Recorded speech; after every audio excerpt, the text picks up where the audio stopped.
तो देखो बच्चों, इस वाली एक्सरसाइज में कल हम इसको चालू कर चुके थे, ठीक है, कुछ क्वेश्चन भी कर लिए थे।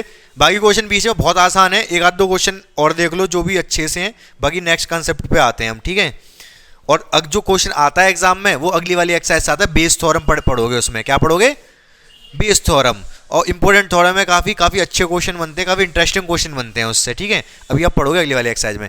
फिलहाल इससे देख लो, आसान से क्वेश्चन है। आप 11th वाला पूछ रहे हो, 11th में क्या दे रखा है? पी ए पी बी दे रखा है, और ये दे रखा है ए और बी कैसी स्वतंत्र घटनाएं हैं। क्या दे रखा है? ए और बी कैसी हैं? स्वतंत्र घटनाएं। स्वतंत्र घटनाएं तो मैं एक बात तो कह सकता हूँ पहले से ही, बिना कुछ कहे, पी ए इंटरसेक्शन बी बराबर होगा P A into P B. होगा कि नहीं होगा?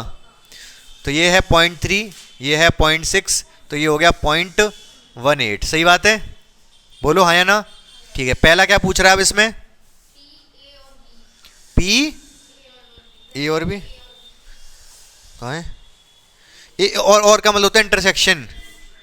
ए और बी, ए और बी का मतलब इंटरसेक्शन पूछना चाह रहा है आपसे, पी ए इंटरसेक्शन बी। तो ये कितना हो गया? ये तो निकाल लिया हमने, 0.18। आगे आ जाओ, दूसरा क्या पूछ रहा है? हाँ, ए और बी नहीं। बी नहीं को कैसे लिख सकते हैं? ए इंटरसेक्शन बी डैश, ठीक है। और का मतलब इंटरसेक्शन, बी नहीं मतलब बी डैश। अब ये कैसे सॉल्व होगी भाई? देखो, अगर अगर अगर अगर ए और बी कैसे हैं? स्वतंत्र हैं। अगर ये स्वतंत्र हैं तो हमें एक बात पता है कि पी ए इंटरसेक्शन बी बराबर क्या होता है? P A into P B. पता है ये बात आपको? ठीक है। और P A intersection B dash, चाहे डैश हो चाहे ना हो, कुछ भी हो, तो ये क्या हो जाएगा? P A into P V dash हो जाएगा।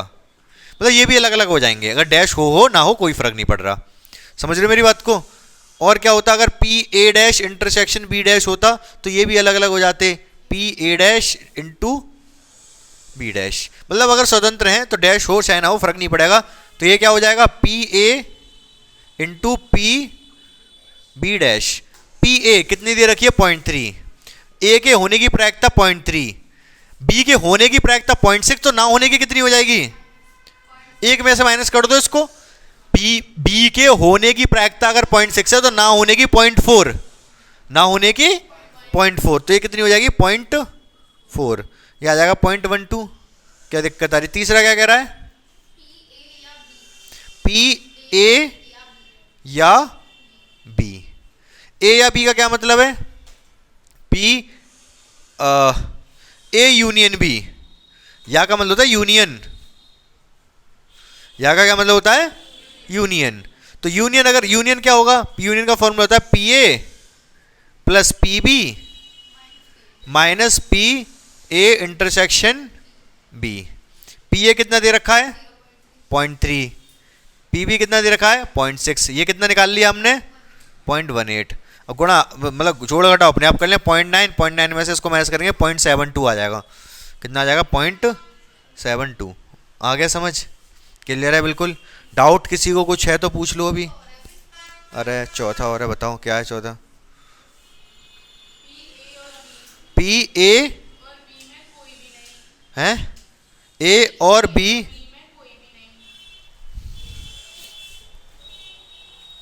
कहाँ है? ए और बी में कोई भी नहीं, ये क्या बात है भाई? ए और बी में कोई भी नहीं, इसको इंग्लिश में बोलेंगे नाइदर ए नॉर बी। शायद ना तो ए हो और ना ही बी हो। इसका क्या मतलब है? हैं? ना तो ए हो ना तो बी हो, मतलब इंटरसेक्शन यूनियन में कैसे लिखेंगे इसको? इंटरसेक्शन यूनियन में कैसे लिखेंगे मैं बताता हूं। ऐसे लिख लो, दो तरीके हैं लिखने के। 1 minus P A intersection B कर लो, या फिर छोड़ो। वो कह रहा है ना तो ए हो ना ही बी हो। पी ए यूनियन बी में, ए यूनियन बी में क्या होता है? दोनों होते हैं। ए भी होता है बी भी होता है। अगर इसका डैश कर दूं तो क्या हो जाएगा, ये ना तो ए होगा ना बी होगा। सही है, ठीक है। इसको डैश का मतलब 1 में से माइनस कर दो, पी ए यूनियन बी, तो 1 माइनस पी यूनियन बी क्या होगा 0.72, तो ये आएगा 0.28। बात समझ में कम आई होगी ये वाली आपको। हाँ, यूनियन क्या, किस में, यूनियन पे डैश भी तो लगाया है मैंने। हाँ देखो मैं बताता हूँ, अगर जैसे कन्फ्यूजन हो ना तो वेन डायग्राम से सोच सकते हो आप। ये ए है, ये बी है, ये ए इंटरसेक्शन बी है, तीनों को मिला के क्या होता है ए यूनियन बी, पूरा यूनिवर्सल होता है। बाहर वाला ना तो ए हो ना ही बी हो, मतलब बाहर वाले की बात चर्चा चल रही है यहाँ पर। किसकी चर्चा चल रही है, बाहर वाले की। तो बाहर वाले की चर्चा चली, बाहर वाला कैसे आता है, ए यूनियन बी को 1 में से माइनस कर दो, या फिर मैं आपकी बात को भी रख लूँगा, कोई दिक्कत नहीं है मुझे। मैं क्या करूँगा उसमें, बात यही आ जाएगी, कैसे आ जाएगी कि ए, और आप कह रहे हो ए की जगह के लिए इंटरसेक्शन लगा दूं, यही तो कह रहे हो, बोलो हाँ या ना। हाँ चलो लगा दिया, आपकी बात मान ली। लेकिन कह रहा है ना तो ए हो ना ही बी हो, तो दोनों पे डैश डैश तो लगाओगे, बोलो हाँ या ना। अब अगर डिमॉर्गन्स थ्योरम से देखोगे तो ये वही चीज़ बन जाएगी, ठीक है। या फिर इसको कैसे सॉल्व करोगे, आप ये सोच रहे होगे इसको भी सॉल्व कर देंगे, फिर ऐसे भी सॉल्व कर दो, आएगा यही 0.72, देखना 28। इसको क्या करोगे, अलग अलग कर लोगे पहले तो, P A dash into P B dash, यही तो करोगे, क्योंकि स्वतंत्र हैं, ए और बी स्वतंत्र हैं, तो इस तरीके से अलग अलग कर सकते हैं। अब पी ए डैश क्या होगा, इसका उल्टा, अगर पी ए के होने की प्रोबेबिलिटी 3 है तो ना होने की कितनी होगी 0.7, बी के होने की प्रोबेबिलिटी अगर 0.6 है, ना होने की कितनी होगी 0.4, 7 चौक 28, आंसर भैया आया, ठीक है। आप भी खुश और क्वेश्चन भी सॉल्व हो गया, ठीक है। बाकी हमने जो पहले लिखा था वो फर्क उसमें नहीं था। मैंने पहले क्या लिखा था, मैंने पहले लिखा था इसको ए इंटरसेक्शन बी डैश को डिमॉर्गन्स थ्योरम से हम क्या लिख सकते हैं, ए यूनियन बी का डैश लिखा जा सकता है, यही तो लिखा था मैंने, ये लिख दिया था मैंने, क्योंकि मेरे दिमाग में तो इमेज चल रही थी क्या होगा ये। कोई बात नहीं, आपको भी समझ आ गया होगा, ठीक है। बाकी इस तरीके से ए और का मतलब इंटरसेक्शन कोई भी ना हो तो दोनों पे डैश डैश, ऐसे ही कर लो आप, जैसे ज़्यादा सही है, ठीक है। क्लियर है, नहीं आ रहा समझ, आपको समझ आया, नहीं आया, कहाँ पर नहीं आया ये बताओ मुझे। हाँ इस वाले में, इसको तो मैं समझा दूंगा, पहले स्टार्टिंग से बताओ। स्टार्टिंग में ए और बी स्वतंत्र थे तो इसको ऐसे ऐसे लिखा जा सकता है, पहला वाला तो हो गया। दूसरा वाला क्या था कि ए, दूसरा ये है, दूसरा था ए और बी नहीं, बी नहीं का मतलब बी डैश, दोनों को अलग अलग कर लिया। पहली बात तो ये समझो बी नहीं का मतलब क्या है, बी के होने की प्रोबेबिलिटी अगर 0.6 है तो ना होने की 0.4 होगी, एक में से माइनस करके आएगा, एक में से इसको माइनस करोगे तो 0.4 आएगा, तो 0.4 रख दी इसकी जगह, हो गया सॉल्व। ये भी इसी तरीके से हो गया। इसमें जो है वो ये है, और का मतलब होता है इंटरसेक्शन, और का मतलब क्या होता है इंटरसेक्शन, ठीक है। और नहीं का मतलब होता है डैश, तो ए नहीं मतलब ए डैश, बी नहीं मतलब बी डैश, ठीक है। तो फिर तो दोनों को अलग अलग कर दिया। अब ए के ना होने की, ए के होने की प्रोबेबिलिटी 0 थी तो ना होने की 0.7, बी के होने की प्रोबेबिलिटी 0.6 तो ना होने की 0.4, गुणा कर दिया, आंसर आ गया। क्या दिक्कत आ रही है, बोलो हाँ या ना, आसान है, ठीक है। देखो एक चीज़ हम पहले भी डिस्कस कर चुके हैं, अभी भी डिस्कस कर रहे हैं, बार बार करते रहेंगे, नहीं ज़्यादा बार नहीं करेंगे, एक बार समझ लो अब। तो होता क्या है, कम से कम एक बार जब कह दे, कम से कम एक बार जब कह दे, एटलीस्ट 1 कह दे, तो उसको आपको दूसरे तरीके से समझना पड़ेगा। मैं समझाता हूं, जैसे 3 हेड वाला केस से देखा था आपने, मतलब 3 कॉइन वाला केस देखा था। 3 कॉइन वाले केस में ऐसे बनाते थे कुछ, हेड हेड हेड, तीनों हेड है इसमें, हेड हेड, 2 हेड है, एक टेल है, एक टेल दूसरा वाला भी हो सकता है, एक टेल, इसमें भी 2 हेड है और इसमें भी 2 हेड है। लेकिन फर्क इतना है, यहाँ पर 2 हेड तो सब में, यहाँ पर पहला टेल, यहाँ पर लास्ट टेल था, यहाँ पर बीच वाला, यहाँ पर पहला, इनमें सब में कितने थे 2 हेड 1 टेल। अब एक हेड वाला ये हो गया, एक हेड वाला ये हो गया, एक हेड वाला ये हो गया, और फिर तीनों टेल वाला। समझ रहे हो मेरी बात को, बोलो हाँ या ना। ऐसे इसमें कितने हैं जिसमें कम से कम एक हेड है?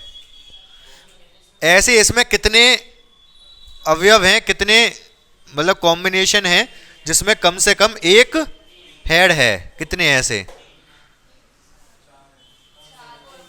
हैं 4/6 प्रोबेबिलिटी मैंने पूछी नहीं, मैं तो सिर्फ इतना पूछ रहा हूं आपसे कि इसमें कितने केस ऐसे हैं जिसमें कम से कम एक हेड है? अरे यार 7 हैं। कम से कम एक हेड हो, इसमें भी एक है चल जाएगा, एक तो है, उसने कहा कम से कम एक हो, ये भी चल जाएगा, ये भी चल जाएगा, इसमें एक एक था, ये तो और चलेगा, इसमें 2 हैं, ये तो और भी चलेगा, ये भी चलेगा। मैंने कहा कम से कम एक हेड हो, क्या मतलब है इसका?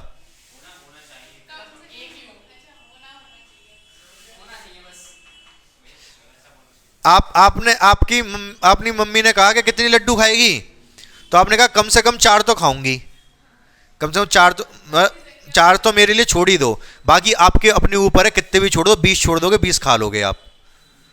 कम से कम 4 छुड़वाए आपने, मतलब 4 तो आपको खाने ही हैं, 4 से कम में काम चलेगा नहीं आपका। 5 अगर छोड़ दिए तो आप 5 भी खाओगे, 6 छोड़ दिए 6 भी खाओगे, 20 हो गए 20 छोड़ दिए 20 खाओगे, अगर 20 घर पे लड्डू आए तो। समझ गए कि नहीं आप? तो उसका कम से कम एक हेड हो, तो एक तो हो, 2 वाले भी चलेंगे और 3 वाला भी चलेगा। बात समझ रहे हो मेरी? बोलो हाँ या ना। ठीक है, तो ये वाला भी चलेगा, ये चलेगा नहीं, ये दौड़ेगा, 3 है इसमें हेड। ठीक है, तो 7 केस हैं ऐसे जिसमें कम से कम एक हेड है। मैं क्या कह रहा हूं, मैं आपसे ये कह रहा हूं, अभी तो 5:45 बज रहे हैं, तो इसमें मैंने कहा था कम से कम एक हेड हो, 7 केस हुए और 7 गिनने पड़े।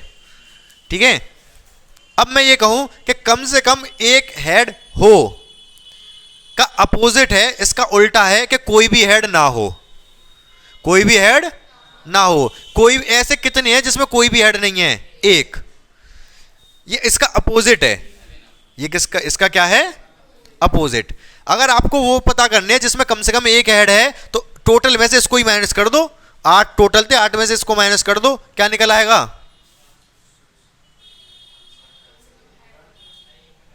7 आ जाएगा, 8 में से 1 माइनस करोगे। अच्छा मैं एक और एग्जांपल पूछ रहा हूं, ध्यान से बताना, बहुत ध्यान से सोच के बताना। मैं 4 कॉइन का केस ले रहा हूं, 4 कॉइन में नहीं 5 का ले रहा हूं, 5 कॉइन में कितने केस बनेंगे? 5 कॉइन में कितने केस बनेंगे टोटल? ऐसे कितने बनेंगे हैं?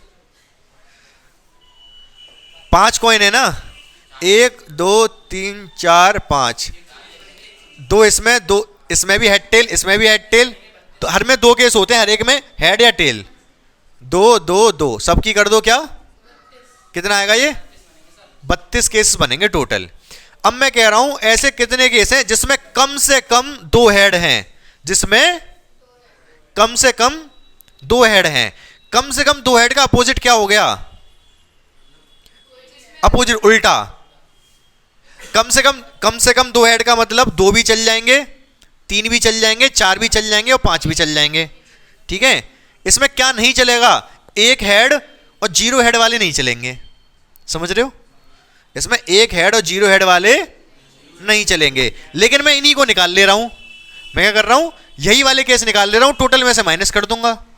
निकाल दो ये वाले केस, एक भी हेड ना हो, मतलब tail tail tail tail tail, सही है, कोई भी हेड नहीं था। एक हेड वाले कितने होंगे?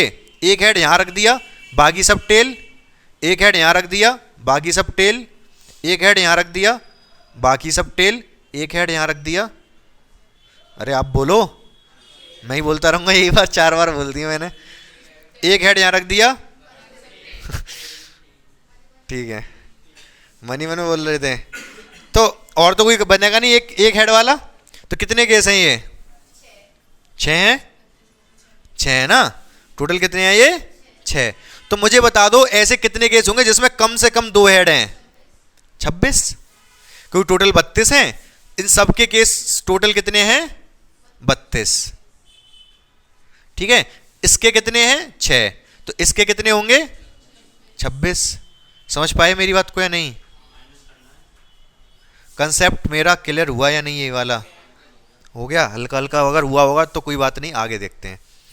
आगे वो क्या कह रहा है, जो क्वेश्चन है 12वां, उसमें क्या कह रहा है, कम से कम एक विषम संख्या आए, कम से कम एक पर विषम संख्या हो। मतलब 3 डाई को उछाला गया, 3 पासों को फेंका गया,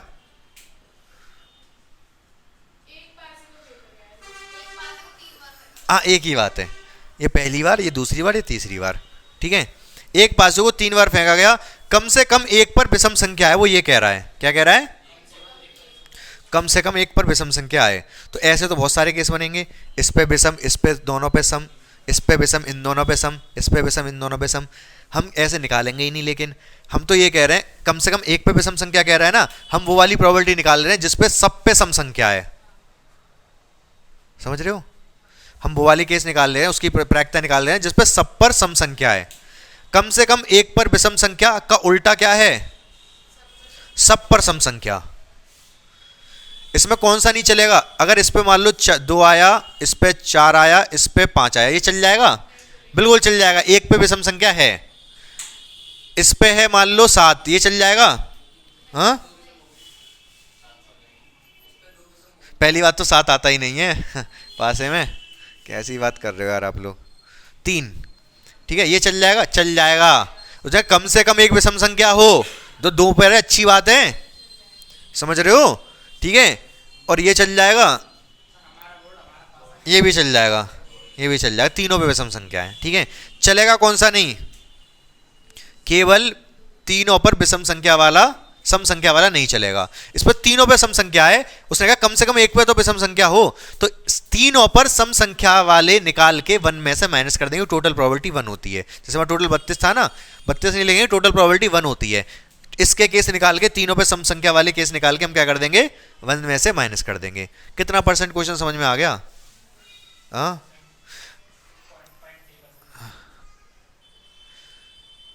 बोलो। यहां पर मैं, मुझे पता है कि यहां पर आप इतना नहीं समझ पा रहे होगे, सारे आपके दिमाग में सारी केस नहीं चल पा रहे होंगे, इसीलिए मैंने पहले वो वाला एग्जांपल लिया था 5 सिक्कों वाला। वहां पर मैंने इसलिए लिया था कि सारे केस आपको क्लियर हो जाएं, समझ रहे हो ना मेरी बात को। तो यहां पर हम पहले क्या निकालने वाले हैं, तीनों पर सम संख्या आने की प्रोबेबिलिटी। क्या निकालने वाले हैं, तीनों पर सम संख्या। तो प्रोबेबिलिटी हमें चाहिए सम, सम को बोलते हैं इवन।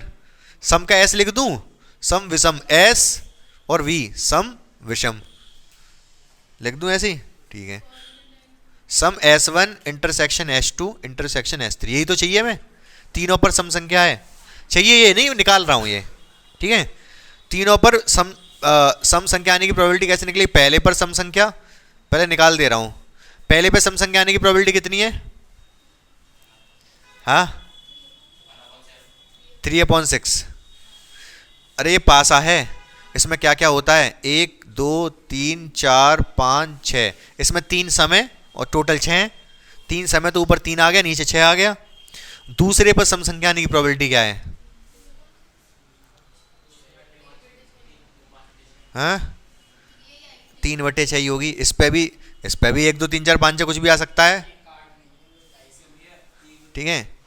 इस पे भी 1 2 3 4, ये इंडिपेंडेंट है, डिपेंडेंट नहीं है। तो इस पे भी 3 सम संख्याएं हैं, तो 3/6 आ जाएगा, और इस पर भी 3/6 आ जाएगा। तो 1/2 1/2 1/2 1/8 आ गया। अच्छा ऐसे लिखेंगे कैसे, कल बताया था मैंने, पहले पर सम संख्या आ गई तो दूसरे पर सम संख्या आने की प्रोबेबिलिटी ये पता है कि पहले पर सम आ चुका है, तीसरे पे सम संख्या आने की प्रोबेबिलिटी ये पता है कि पहले दूसरे पे सम संख्या आ चुकी है। लिखा इस तरीके से जाता है, कैलकुलेशन यही है जो हमने पहले कर दी। ये क्या निकल के आएगा, तीनों पर सम संख्या आने की प्रोबेबिलिटी आ गई। हमसे जो पूछा था, क्या पूछा था, कम से कम एक पर विषम संख्या आने की प्रायिकता कितनी होगी, 1 - 1/8 7/8। समझ में आ गया कि नहीं, टोटल प्रोबेबिलिटी 1 होती है ना, 1 में से इसको माइनस कर दिया, जैसे वहाँ पर 32 में से 6 माइनस किया था, 8 में से 1 माइनस किया था, ऐसी टोटल प्रोबेबिलिटी 1 होती है। 1 में से 1/8 ये माइनस कर दिया तो कम से कम 1 पे विषम संख्या आने की प्रोबेबिलिटी आ गई। ठीक है, समझ आया या नहीं? देखो 13वां सवाल है बहुत अच्छा नहीं, आसान है। एक बॉक्स है, इसमें क्या है, 10 काली और लाल, मेरे पास है लाल से लिखूंगा, 8 किसके लाल, भारत माँ के लाल, भारत माँ के लाल हैं, ठीक है, लाल है ना। तो 8 काली बॉल हैं, 10 लाल हैं, ऐसे मिक्स हैं ये, हमें नहीं पता कौन सी कहाँ पर है। एक इसमें से एक छेद हो रहा है, उसमें से उंगली डालनी है, बॉल निकालनी है, ठीक है। हाँ थोड़ा बड़ा है, हाथ डाल के निकालनी है, इतना तो समझ जाओ। तो 8 लाल 8 काली हैं, दो बॉल निकालेंगे। कितनी बॉल निकालेंगे? 2 बॉल। अब जो 2 बॉल निकालेंगे, उन 2 बॉल में से पहला सवाल तो वो ये कह रहा है कि दोनों काली हों, दोनों लाल हो। तो प्रोबेबिलिटी किसकी पूछ रहा है? लाल इंटरसेक्शन लाल, रेड लिख दूं, हिंदी मीडियम है, हिंदी चलन दो, लाल एल, लाल इंटरसेक्शन लाल पता करना है हमें, दोनों लाल हो, पहली लाल, L1 L2 कर दे रहा हूं, लेकिन पहली लाल दूसरी लाल, ठीक है। तो कैसे निकलेगा? Probability of L1 into probability of L2, it is given L1, यही फॉर्मूला लगेगा, बोलो हाँ या ना? कल यही तो बता रहा था। प्रोबेबिलिटी ऑफ L1, पहली बॉल निकाली और वो लाल हो, इस बात की क्या प्रायिकता है? 8/18, बिल्कुल सही बताया इन्होंने, क्योंकि 8 फेवरेबल हैं, 8 लाल हैं, और टोटल तो 18 में से कोई से भी आ सकती है, तो 8/18 हो गई पहली वाली बॉल लाल होने की प्रायिकता। पहली बॉल लाल निकल चुकी है, दूसरी बॉल लाल निकलने की प्रायिकता कितनी है? 18,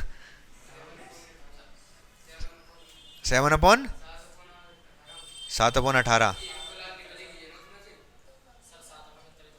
7/17, सही बताया इन्होंने, जितेंद्र ने।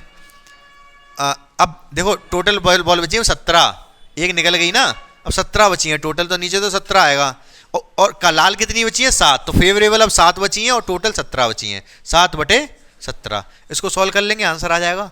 काय से कट रहा है ये? 2 से कट रहा है ये 4 बार, 2 से कट रहा है 9 बार, गुणा कर लोगे ना, पूछ भी क्या रहा हूं मैं, कर ही लोगे। दूसरे में क्या कह रहा है? पहली लाल हो दूसरी काली, ठीक है, पहली लाल हो, पहली काली इंटरसेक्शन दूसरी लाल, ठीक है। बहुत ध्यान से सुनना, पहले फॉर्मूला लिख दूं, चलो लिख दे रहा हूं, फॉर्मूला तो अब रट गया होगा, क्या लिखना है?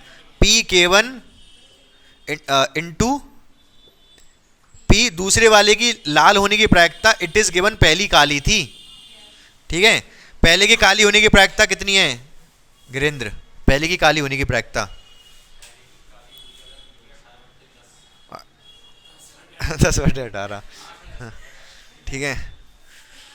दूसरी की लाल होने की प्रायिकता कितनी है, आप बताओ? 6 कहाँ से आए? हाँ 8/17 सही है। एक बॉल निकल गई, 17 बची है, नीचे तो 17 आएगा। अब हम निकाल रहे हैं लाल, निकली तो पहले काली है ना, काली निकली है, तो अब लाल कितनी है? इसमें अभी भी 8 है, 8/17। सॉल्व तो कर ही लोगे, पूछना बेकार है। तीसरा वाला क्या आंसर बताओ कैसे निकलेगा? एक काली तथा दूसरी लाल, इसकी कैसे निकालेंगे? यही आंसर होगा क्या? हैं? एक काली दूसरी लाल, हैं? क्या आगे पीछे? एक काली दूसरी लाल कह रहा है तीसरे में, हैं? अरे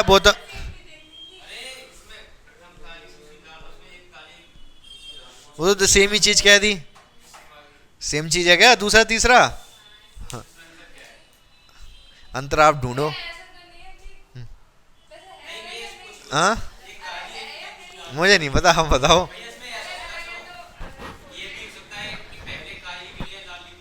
हाँ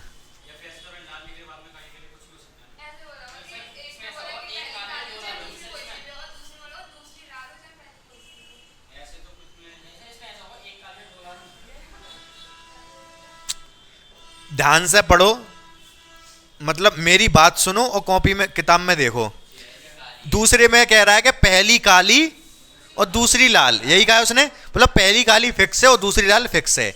तीसरे में क्या कहा है, एक काली और एक लाल, या फिर एक काली दूसरी लाल। यहां पर दूसरी कहने का मतलब वो दूसरी नहीं है। अगर ये अगर अगर ये एक मार्कर है तो ये दूसरा मार्कर है, ठीक है, ये पहला मार्कर है और ये दूसरा मार्कर है, ठीक है, ये बात खत्म। इस बार दोनों ऐसे ही रखे हैं मैंने, एक साथ आए हैं दोनों, ठीक है।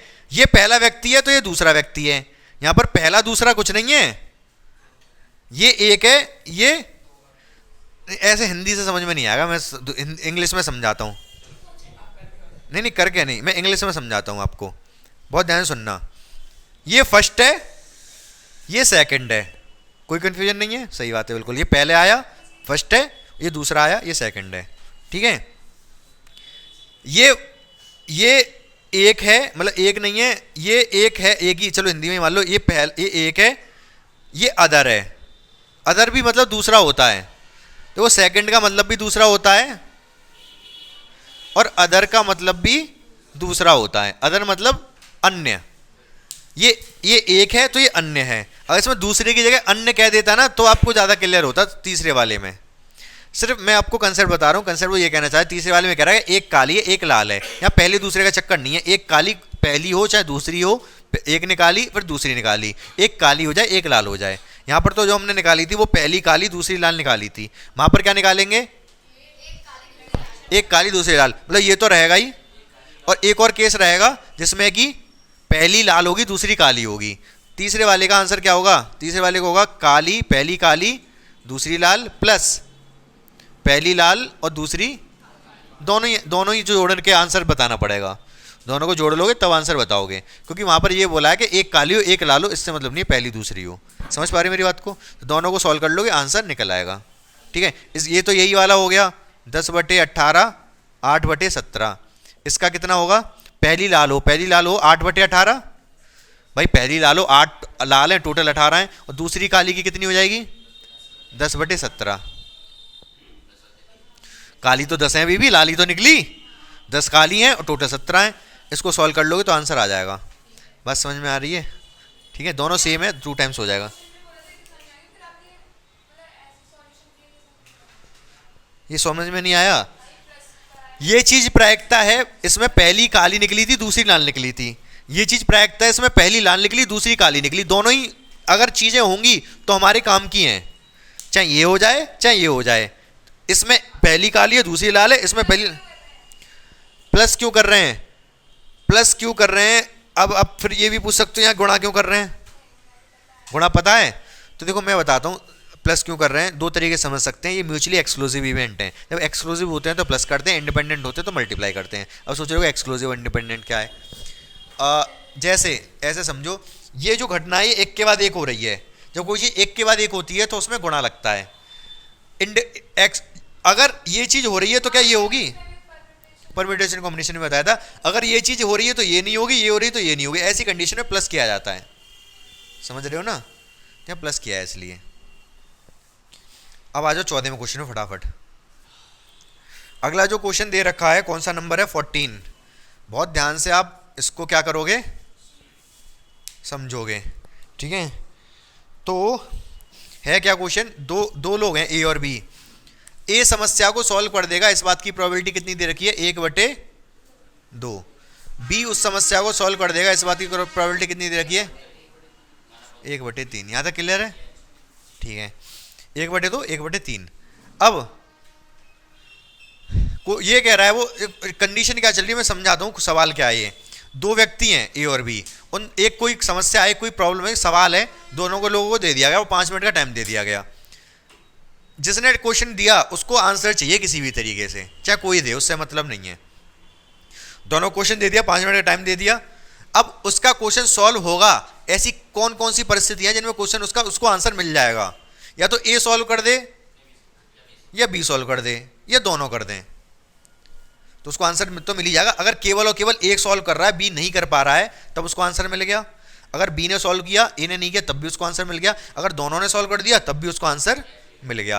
किस कंडीशन में आंसर नहीं मिलेगा, जब दोनों सॉल्व ना करें। चार कंडीशन बनेंगी, ए और बी दोनों सॉल्व कर दें, आंसर मिल जाएगा। इसने सॉल्व कर दिया, इसने नहीं किया तो भी आंसर मिल जाएगा। इसने नहीं किया, इसने कर दिया तो भी आंसर मिल जाएगा। लेकिन अगर दोनों ने नहीं किया तो आंसर नहीं मिलेगा। चार कंडीशन है कि नहीं? ठीक है। क्या सबसे पहले उसने क्या पूछा है? पहली वाला क्या क्वेश्चन पूछा है? समस्या हल हो जाएगी, प्रोबेबिलिटी किसकी? सॉल्व, समस्या सॉल्व हो जाएगी। समस्या सॉल्व कब मानी जाएगी? या तो ए कर दे, ए ने कर दी और बी ने भी कर दी, समस्या सॉल्व। ठीक है। दूसरी कंडीशन क्या हो सकती है कि ए ने तो कर दी, सॉल्व, लेकिन बी ने नहीं की। बी के ना करने की प्रायिकता क्या है? 2/3। समझ रहे हो मेरी बात को? इसमें तो दोनों ने कर दी इस केस में, प्लस इसमें क्या है कि ए ने तो कर दी और बी ने नहीं की। इसने कर दी है सॉल्व, इसमें दोनों ने कर दी थी, प्लस इसने कर दी, इसने नहीं की, प्लस ए ने नहीं की। ए के सॉल्व करने की प्रायिकता 1/2 तो ना करने की भी 1/2 ही होगी, और इसने सॉल्व कर दिया 1/3। बी के ना सॉल्व करने की प्रायिकता 2/3 लगाई है मैंने, ये ध्यान रखना। एक में से जब पी बी डैश, अगर इसके सॉल्व करने की प्रायिकता 1/3 है तो ना करने की 1 - 1/3 होगी। तो 3 इधर जाएगा, 3 में से 1 जाएगा तो 2/3। तो बी के ना सॉल्व करने की प्रायिकता 2/3 है, तो इसलिए 2/3 लगा दी। तो ये सॉल्व करने की प्रायिकता आ गई, कितनी आ गई? 1/6 प्लस 1/3 प्लस 1/6, कितना आएगा? सॉल्व हो गया ये 6 एल्शियम, 1 + 2 + 1, ये तो एक ही आएगा। यहाँ 2 आ जाएगा क्योंकि 3 था, 3 में से 2 1 आएगा। 4/6 मतलब 2/3। समझ आ गया यहाँ तक? दूसरा क्या कह रहा है? ऐसा कुछ बोला है, तथ्य कोई एक सॉल्व कर दे, ऐसा कुछ बोला कोई, मतलब कोई एक सॉल्व कर दे, कोई एक सॉल्व करे, दोनों ना करें, कोई एक सॉल्व करे। तो कौन कौन से केस ले लोगे इसमें? एक तो ये वाला ले लोगे, एक ये वाला ले लोगे। इसमें दोनों ने कर दिया था, इसका क्या आया था? 1/2 2/3। इसमें ए ने सॉल्व किया, इसने नहीं किया, प्लस 1/2। ए अगर सॉल्व करने की प्रायिकता 1/2 है तो ए के ना सॉल्व करने की प्रायिकता भी 1/2 होगी। 1 - 1/2 कितना आएगा? 1/2 तो ये आएगा। तो इसके ना होने की और इसके करने की 1/3, ये मिटा दो चाहो तो कितना आएगा? ये आ जाएगा 2/6 और ये आ जाएगा 1/6, तो आ गए 3/6, मतलब 1/2। समझ पा रहे हो मेरी बात को? हाँ ऐसे ही लिख दो, और क्या करोगे? लिखने के तरीके तो अलग अलग हो सकते हैं। हाँ कैसे भी लिख दो आंसर। बाकी ये सब सॉल्व करना, करके दिखाना ज़रूरी है, बाकी आंसर ज़रूरी है। बाकी लिखने का तरीका तो सबका अपना अपना अलग हो सकता है ना। समझ गए? नहीं समझ गए आप? ठीक है। हाँ बिल्कुल कर सकते हो। 16 में क्या दे रखा है देखो फटाफट। देखो 16 क्वेश्चन है। क्वेश्चन तो आप लोग पढ़ लो, मेरे पास बताने का टाइम नहीं है। पढ़ लिया ना? तो इसको वेन डायग्राम से करेंगे तो ज़्यादा आसान पड़ेगा। वेन डायग्राम से कैसे करते हैं मैं बता दे रहा हूँ। दो तरीके के अखबार हैं, एक हिंदी का अखबार, एक अंग्रेजी का अखबार। ये हिंदी का अखबार है और ये इंग्लिश का अखबार है। ठीक है। अब हो क्या रहा है यहाँ पर? वेन डायग्राम बनाते कैसे? पहले इंटरसेक्शन वाला लिखते हैं, जो दोनों जो चीज़ काम कर रहे हो वो लिखा जाता था वेन डायग्राम में। इसमें लिखा है 20% लोग दोनों अखबार पढ़ रहे हैं। 20% कहाँ जाएगा? यहाँ पर दोनों आ गए ना 20 में। 20% लोग ऐसे हैं जो दोनों अखबार पढ़ रहे हैं, हिंदी का भी अंग्रेजी का भी। 60% ऐसे विद्यार्थी हैं जो हिंदी का पढ़ रहे हैं। हिंदी वाले में कितने आएंगे? 60। 20 तो ऑलरेडी आ चुके हैं, 40 और आएंगे। हिंदी वाले कितने हैं? 60%, लेकिन 20 तो ऑलरेडी आ चुके हैं ना हिंदी में, 40 और आएंगे। इंग्लिश वाले कितने हैं? 40। इंग्लिश वाले 40% हैं, 20 तो ऑलरेडी आ चुके हैं, 20 और आएंगे। ठीक है। कितना परसेंट हो गया ये? 80 हो गया। 40 20 20 80, 20% बाहर आएंगे जो कुछ नहीं पढ़ रहे, आते ही नहीं इनके घर पे अखबार, क्या करेंगे ये? बस अगर इतना आपने बना लिया तो सारे क्वेश्चन के आंसर जवाब दे दोगे। बहुत ध्यान से सुनना, प्रायिकता याद कीजिए कि ना तो हिंदी और ना ही अंग्रेजी अखबार पढ़ना है, ना तो इंग्लिश का पढ़ता हो ना हिंदी का पढ़ता हो। ऐसे कितने लोग हैं? 20%। 20% का मतलब पहले का आंसर कितना है? 20% का मतलब 20/100। 20/100 मतलब 0 से 0 कट गया 0.2। समझ में आया कि नहीं? ठीक है। दूसरा वाला क्या कह रहा है? बहुत ध्यान से सुनते रहोगे आप। दूसरा कह रहा है यदि वह हिंदी का अखबार पढ़ती है कोई लड़की है जो हिंदी का अखबार पढ़ती है, ये पता है हमको, तो उसके अंग्रेजी का भी अखबार पढ़ने की प्रायिकता क्या होगी? हमें ये पता है कि हिंदी का पढ़ती है, तो टोटल जो केस है वो 60% हैं, इन्हीं में से ढूंढने हैं। तो नीचे आ जाएगा 60।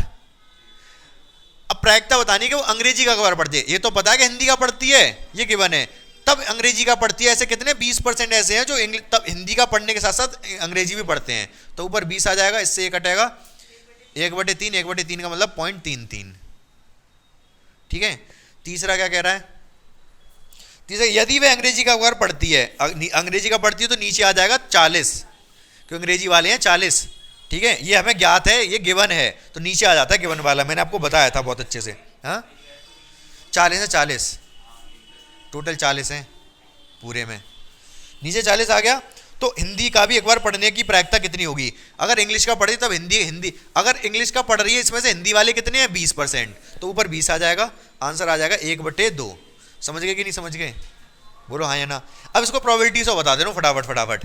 देखो सबसे पहले अंग्रेजी हिंदी की प्रोबेबिलिटी ऑफ एच कितना देगा? 60%। 60% का मतलब 0.6। इंग्लिश की प्रोबेबिलिटी दे रखी है कितनी? 0.4। अंग्रेजी की प्रोबेबिलिटी दे रखी है 0.4। इंटरसेक्शन की प्रोबेबिलिटी दे रखी है कितनी? दोनों का पढ़ने की प्रोबेबिलिटी कितनी दे रखी है? 0.2। दोनों की 20% मतलब 0.2। यहां तक बात समझ में आ गई? ठीक है। अब क्या करना है हमको? हमसे क्या पूछा? सबसे पहले पूछा कोई भी अखबार ना पढ़ने की प्रायिकता क्या होगी? कोई भी अखबार ना पढ़ने की प्रायिकता होती है, पहला वाला H dash intersection E dash, ना तो ये पढ़ता हो ना ही ये पढ़ता हो, इंटरसेक्शन लगा दिया। अब इसको आप कैसे निकाल पाओगे भाई? इसको अगर आप प्रोबेबिलिटी से करना चाह रहे हो तो अलग अलग करने का कोई फायदा है नहीं, क्योंकि ये इंडिपेंडेंट नहीं है, अलग अलग नहीं हो पाएंगे, ये ध्यान रखना। जैसे उस वाले क्वेश्चन में कर दिए थे मैंने कि P H dash into P E dash अलग अलग नहीं होंगे, तो इसमें डिमॉर्गन थ्योरम लगेगी। डिमॉर्गन थ्योरम से हम कह सकते हैं पी, इसी चीज को बोला सकता है प्रोबेबिलिटी ऑफ एच यूनियन ई का डैश, ये डिमॉर्गन थ्योरम है। बीच वाला बदल दो, इंटरसेक्शन या यूनियन कर दो और दोनों पे एक साथ डैश लगा दो। डैश कैसे निकलेगा? 1 में से माइनस कर दो किसकी? एच यूनियन ई की प्रोबेबिलिटी, तो डैश निकल आएगा। ठीक है। अब ये चीज कैसे निकलेगी? ये चीज निकलेगी इस फॉर्मूले से। प्रोबेबिलिटी ऑफ एच यूनियन ई क्या होगा? Probability of H, probability of E minus probability of H intersection E.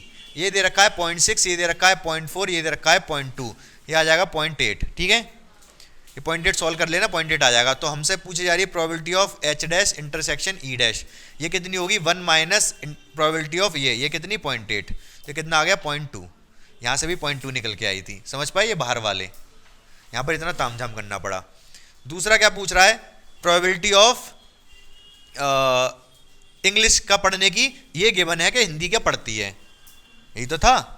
ये वाली प्रोबेबिलिटी किसकी थी? कि ये पता है कि वो हिंदी का अखबार पढ़ रही है, तब इंग्लिश का पढ़ने की क्या प्रायिकता है, तो ऊपर वाला आएगा ये, मतलब E English it is given Hindi. तो कैसे निकलेगा? Probability of English intersection Hindi upon probability of Hindi. Probability of intersection कितनी है? 0.2। प्रोबेबिलिटी ऑफ हिंदी कितनी है? 0.6। ये पॉइंट से पॉइंट कट जाएगा, इससे ये कटेगा 1/3, यही आंसर है। तो ये मैंने इसका तीसरा वाला जस्ट इसका उल्टा है, वो कर ही लोगे आप, मतलब इसी के जैसा है बिल्कुल। तो प्रोबेबिलिटी से करना चाहो तो इतना तामझाम करना पड़ेगा, वेन डायग्राम से करना चाहो तो ऐसे कर सकते हो। समझ में आ गया ये? बाकी हाँ, थोड़ा बहुत इधर लिखना पड़ेगा। जैसे मैंने ये निकाला था ना, आपको कम से कम इतना तो लिखना पड़ेगा, किसकी प्रोबेबिलिटी निकाल रहे हो? H dash intersection E dash, फिर लिख सकते हो, इतना लिख दो काफ़ी है। इसमें हमने क्या निकाला? लिखना पड़ेगा probability of H, probability of E, it is given H, मतलब ये दूसरा वाला ये चीज़ थी, तो हल्का फुल्का लिखना पड़ेगा। ठीक है, बाकी मैं समझा दूंगा, और आप कॉपी पे करके लेके आना, डाउट पूछ लेना, और जितने भी क्वेश्चन रह गए हैं आप करके देख लेना। ठीक है, अगर कोई डाउट होगा तो मैं बता दूंगा। ठीक है।